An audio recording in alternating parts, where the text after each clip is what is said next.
हमारी बात हो रही थी टाइप कन्वर्जन। टाइप कन्वर्जन क्या होती है और रियल टाइम ये कहाँ कहाँ पे यूज़ होती है।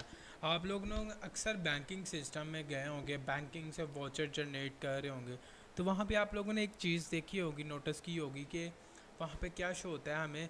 वहाँ पे होता है कि जैसे हम वॉचर जनरेट करें तो उसके बाद उस अमाउंट के बाद .00 शो होता है। फ़ी जनरेट करवा ले या कुछ भी, आप कहीं पे भी कोई बिल जनरेट हो रहा है वर्ड में, वो .00 शो करता है। वो .00 कहाँ से आता है और वो क्यों शो करता है, उसकी रीज़न ये है। वहाँ पे यूज़ होती है टाइप कन्वर्जन। ये ज़रूरी मस्त नहीं है कि यूज़र एंटर कर रहा है या एडमिन, ऐसा भी हो सकता है एडमिन एंटर करे, ऐसा भी हो सकता है वो नहीं एंटर करे। लेकिन अगर तो एंटर कर रहा है दैन तो सिस्टम वर्किंग कर रहा है। अगर उसने नहीं एंटर किया तो उसका क्या सोल्यूशन है? उसका सोल्यूशन है टाइप कन्वर्जन। वहाँ पे हमारी जो वर्किंग करती है वो टाइप कन्वर्जन है। तो टाइप कन्वर्जन कैसे काम करती है हम उस चीज़ को देखते हैं। जैसा कि ये आपके सामने तीन वेरिएबल्स हैं और तीनों वेरिएबल्स में कोई रैंडम अमाउंट डिक्लेयर्ड है, रैंडम वैल्यू है, कुछ भी हो सकता है, मैटर नहीं करता, लेकिन नंबर्स फॉर्म। जैसे ऊपर एक्स में कुछ भी है, कोई मैटर नहीं करता वो क्या वैल्यू है, ये मैटर नहीं, लेकिन नंबर्स में हो वो। अब सेकंड है वो कुछ भी है लेकिन है तो नंबर में, थर्ड है तो वो भी कुछ भी है, वो कोई भी वैल्यू लेकिन है नंबर में, वो टाइप नंबर की है। ये जैसे ये कम्प्लेक्स डाटा टाइप है लेकिन नंबर की डाटा टाइप है ना, ये फ्लोट में है। अब हम क्या चाहते हैं? हम चाहते हैं कि यार ये यूज़र ने वैल्यू दी है, जैसा कि यूज़र की अमाउंट यूज़र ने दिया 2000 रुपया, उसने ना बिल जनरेट किया। अब वो इसे कन्वर्ट करना चाहता है और चाहता है कि एडमिन ने ना इसके बाद वो जो 00 था ना .00 वो अप्लाई नहीं किया। अब वो चाहता है कि यहाँ पे वो चीज़ अप्लाई हो। अगर तो एडमिन ने ऐड कर दिया तो मैंने पहले बताया वेल एंड गुड, अगर नहीं तो फिर कैसे होगा? वहाँ पे वैल्यूएबल होगी हमारा टाइप कन्वर्जन। टाइप कन्वर्जन कैसे काम कर रही है मैं आपको बताता हूँ। जैसा कि ये अभी यहाँ पे फ्लोट है तो फ्लोट में उसने बाई चांस वो बिल एंटर हो गया जी फ्लोट में .00, मतलब कि 20,000 उसने एंटर करना था लेकिन वो हो गया 2.000, तो वो तो फ्लोट में कन्वर्ट हो गया। वहाँ पे हमारा काम करता है ये वाला, वहाँ पे भी हमारी टाइप कन्वर्जन काम करती है। अब देखें जी 20,000 था, आप उसका पहले रिज़ल्ट देखते हैं कि रिज़ल्ट कैसे जनरेट हुआ है। हम इसको रन करते हैं और रन करते ही हमें इसकी आउटपुट शो हो जाएगी।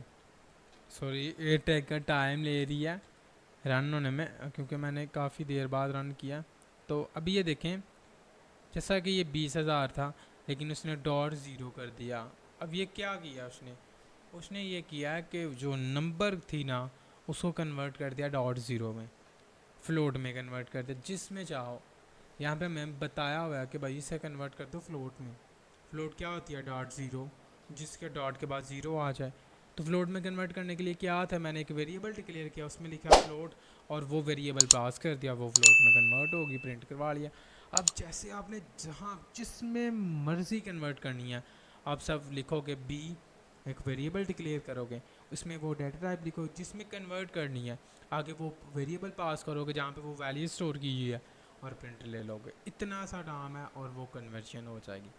नंबर की जब भी कन्वर्जन होगी ऐसा ही होगी। ऐसा जैसे कम्प्लेक्स की करनी है आप कम्प्लेक्स में कर सकते हो, जहाँ पे आपको जो मर्ज़ी करनी है सिर्फ वेरिएबल डिक्लेयर करो और आगे उसकी वो डेटा टाइप पास कर दो और वो वेरिएबल पास कर दो, वो काम फिनिश हो जाएगा।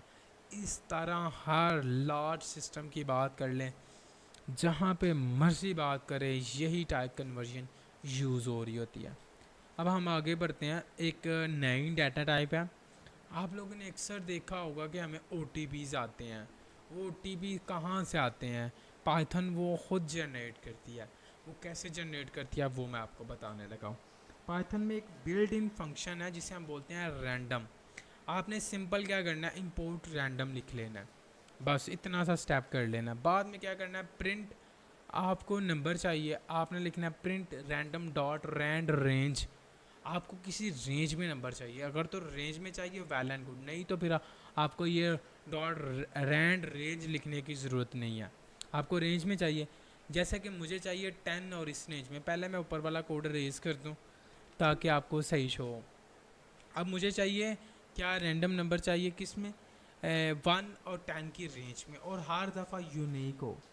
ठीक है, मैंने ये लिखा है और आगे लिख दिया वो नंबर, जैसे कि मैं 20 करता हूँ तो वो 20 की रेंज में। अब मैं इस कोड को करता हूँ रन। कोड को रन करते ही उसने मुझे दे दिया 8। ठीक है, इस दफ़ा 8 आ गया। अब रैंडम ऐप दोबारा रन करते हैं, क्या 8 आएगा? नहीं, पॉसिबल ही नहीं 8 आए। 3 आ गया, वो इसे गेस किया ही नहीं जा सकता। अब 3 आ गया दोबारा, पता नहीं अब 3 आना है कि 5 आना, अब 7 आ गया।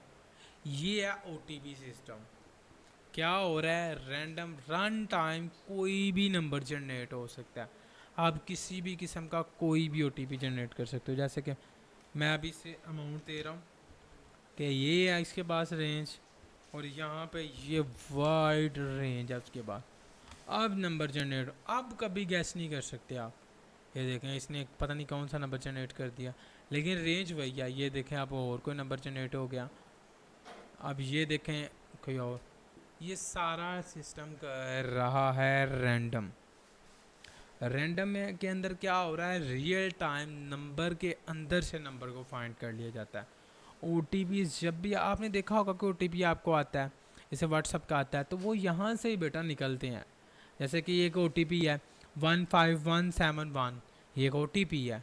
अब दूसरी दफ़ा ये OTP सेम नहीं हो सकता, कभी भी ऐसा नहीं हो सकता कि एक बंदे को ये OTP जा रहा है तो दूसरे बंदे को भी ये जाए, ऐसा भी नहीं हो सकता। हर टाइम ये नंबर चेंज होता रहता है। और ऐसा क्वेश्चन हो सकता है कि यार ये तो फिर कैसे पता चला, इतने यूज़र किसी ना किसी को तो से वहाँ पे बेटा वो रेंज को इंक्रीज कर देते हैं। जैसे कि रेंज देखो, अभी मैंने ये लिखा, यहाँ पे मैं और बड़ी रेंज कर सकता हूँ, तो मसला नहीं है। तो बाई चांस अगर कोई ट्रिलियन सालों बाद कोई नंबर रिपीट भी हो रहा है तो उससे कोई इशू नहीं हो रहा होता। तो ये था हमारा आज का लेक्चर, जिसमें हमने डिस्कस कर लिया ये सारी चीज़ें। रैंडम से OTP कैसे जनरेट करते हैं, ये बहुत इंपॉर्टेंट फंक्शन है जो आप रियल टाइम हर एप्लीकेशन में इंक्लूड करेंगे। हम नेक्स्ट वीडियो में मिलेंगे फॉर स्ट्रिंग के लिए, कि आप स्ट्रिंग के ऊपर कैसे कैलकुलेशन परफॉर्म कर सकते हो और स्ट्रिंग को कैसे सॉर्ट आउट कर सकते हो।